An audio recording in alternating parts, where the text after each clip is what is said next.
के भन्नुहुन्छ ए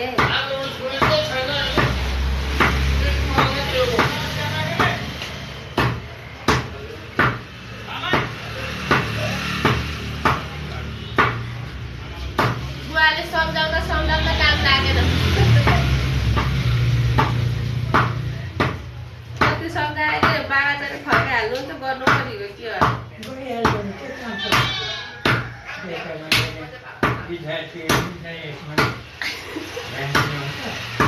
विद्यार्थीले गरेर के यो काम विद्यार्थीले यो काम गरेर के